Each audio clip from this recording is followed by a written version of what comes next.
Hello listeners, I hope کہ آپ سب ٹھیک ہوں گے۔ چلیے جی، آج کی ہماری ایپیسوڈ شروع کرتے ہیں۔ اعوذ باللہ من الشیطان الرجیم، بسم اللہ الرحمن الرحیم۔ کہانی میرا سکون ہو تم از قلم میرا حیات۔ نکاح کے کچھ دیر بعد ہی وہ اسے عباسی ہاؤس لے آیا تھا۔ ڈیڈ سے اس کی بات ہو چکی تھی، وہ اسے فارم ہاؤس لے جانا چاہتا تھا، مگر انہوں نے سختی سے منع کر دیا تھا۔ وہ تو اس کے یوں اچانک شادی کر لینے پر بہت ہی حیران ہوئے تھے۔ اس پر مزید یہ کہ حقیقت کہ شادی علیزے سے نہیں، گاؤں کی کسی مجبور لڑکی سے کی گئی تھی۔ وہ حقیقتاً ناراض ہو چکے تھے، مگر ناراضگی میں بھی اسے یہی آرڈر ملا تھا کہ بہو کو عباسی ہاؤس ہی لے جانا ہے۔ گاڑی جس وقت عباسی ہاؤس کے پورچ میں رکی تھی، محرم نے حیرت سے آنکھیں کھولیں اور سیاہ ہوتی رات کی تاریکی میں اس شاندار عمارت کو دیکھا تھا۔ وہ گھر نہیں تھا، وہ کوئی محل معلوم ہو رہا تھا، دور دور تک پھیلا سبزہ، شاید وہ کوئی بہت بڑا باغ تھا۔ محرم کو یہی سمجھ آیا تھا، چمکتے روشن درخت، ہر درخت پر کچھ روشنی تھی، شاید جگنو جگمگا رہے تھے۔ لان میں موجود ان گنت درختوں کو روشن کیے ہوئے تھے جگنو اپنی روشنیوں سے۔ زرخان عباسی کی ہمراہ چلتی ہوئی وہ حیرت سے چار سو دیکھتی رہی۔ لان میں چار فوارے روشن تھے، جن سے نکلتا کبھی نیلا، کبھی لال، کبھی پیلا پانی آنکھوں کو بے حد بھلا محسوس ہو رہا تھا۔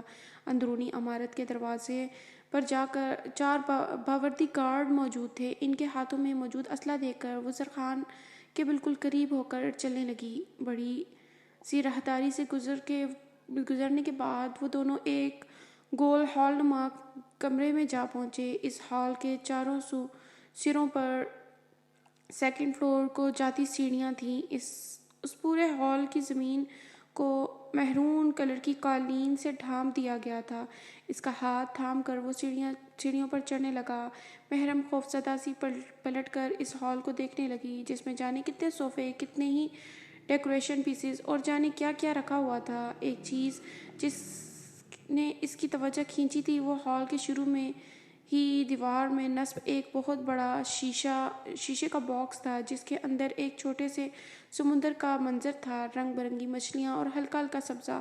محرم اپنی پریشانی بھول گئی تھی۔ اس ہال نما وسیع جگہ پر چلتے پھرتے ملازم حیرت سے زرخان عباسی کے ساتھ چلتی اس لڑکی کو دیکھ رہے تھے۔ سیڑھیاں پار کر کے وہ اسے لیے دائیں طرف چلنے لگا۔ محرم کسی بے جان گڑیا کی طرح اس کے ساتھ گھسیٹ رہی تھی۔ پہلا کمرہ چھوڑ کر اس نے دوسرے کا دروازہ کھولا۔ بورڈ پر ہاتھ مار کر سارے بلب روشن کیے تھے۔